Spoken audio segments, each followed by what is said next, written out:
तो कहानी शुरू होती है स्वर्गलोक से। भगवान ने सबसे पहले गधे को बनाना शुरू किया। गधे को अच्छे से बनाने के बाद भगवान बोले, तू दिन रात लोगों का बोझ अपनी पीठ पर उठाएगा। तेरी बुद्धिमत्ता ज़्यादा नहीं होगी, घास खाएगा और लोगों के यहाँ गुलामी करेगा। मैं तुझे 50 साल का जीवन काल देता हूँ। गधा भगवान की बातें सुनकर निराश हो गया। गधा बोला, भगवान आपने मुझे बनाया है, इसलिए आप मेरे लिए जो भी करेंगे मैं उसे स्वीकार कर लूँगा।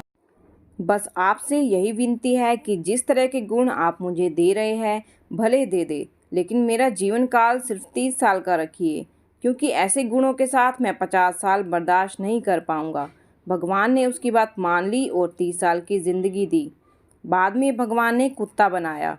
कुत्ते को बनाने के बाद भगवान ने उसे उसके गुण बताते हुए कहा कि तुम लोगों की प्रॉपर्टी की रखवाली करोगे और तुम लोगों के पालतू और वफादार बनकर अपना जीवन व्यतीत करोगे।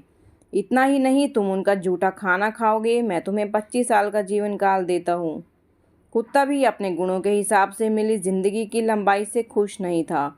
उसने भी भगवान से विनती की और बोला कि भगवान, ऐसी असहनीय जिंदगी 25 सालों तक जीकर मैं क्या करूँगा?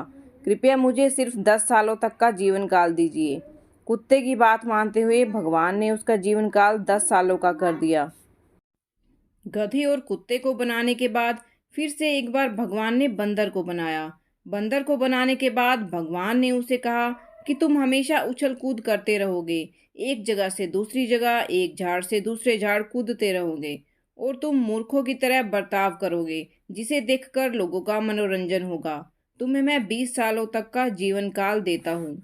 बंदर भी इतने लंबे जीवन से खुश नहीं था, इसलिए बंदर ने भगवान से कहा कि भगवान, मुझे 20 सालों तक की लंबी सज़ा मत दीजिए, मुझे आप सिर्फ 10 सालों तक का जीवन ही दीजिए, मैं उतना किसी तरह से सह लूँगा। आखिर में भगवान ने मनुष्य को बनाया। भगवान ने कहा कि इस धरती पर सबसे बुद्धिमान प्राणी अगर कोई होगा तो वो तुम होगे।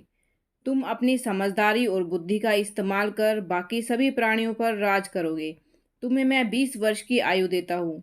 भगवान की बात सुन मनुष्य बोला, ये मेरे परम पूज्य प्रभु, जीवन भर आपकी पूजा और भक्ति करना चाहता हूँ, इसलिए आप सिर्फ 20 साल का जीवन मुझे ये दे, ठीक नहीं होगा। मनुष्य जो कह रहा था और जो सोच रहा था दोनों में काफ़ी फर्क था। वो सोच रहा था कि मैं झूठ बोलकर और मस्का मारकर भगवान से लंबा जीवन मांग लेता हूँ और बाद में धरती पर सभी प्राणियों पर लंबे समय तक राज करूँगा। मनुष्य ये भूल गया था कि वो उस भगवान को झूठ बोल रहा है और उन्हें मूर्ख बनाने की कोशिश कर रहा था जिन्होंने खुद उसे बनाया था। भगवान ने उसे सबक सिखाने के लिए मनुष्य को गधे के हिस्से के 20 साल, कुत्ते के हिस्से के 15 साल और बंदर के हिस्से के 10 साल दे दिए। तब से मनुष्य सिर्फ 20 साल मनुष्य की ज़िंदगी जीता है। बाद में उसकी शादी होती है और उसे गधे की तरह काम करते अपनी फैमिली का बोझा ढोते हुए जीना पड़ता है। बच्चे होने के बाद उसका जीवन कुत्ते जैसा हो जाता है। वो अपने बच्चों की रखवाली करता है, संपत्ति और प्रॉपर्टी की रखवाली करता है जो अपने बाल बच्चों को देकर जाता है। अंत में बूढ़ा होने के बाद अपनी नाती पोतियों को खुश करने के लिए बंदरों की तरह उछल कूद करता है और उनका मनोरंजन करता है। तो फ्रेंड्स, अपनी मनुष्य की ज़िंदगी खुशी खुशी जी लीजिए, बाद में गधे, कुत्ते और बंदर की ज़िंदगी तो जीनी ही है। फ्रेंड्स, वीडियो अच्छी लगी हो तो वीडियो को एक लाइक ज़रूर कीजिएगा। Thanks for watching friends.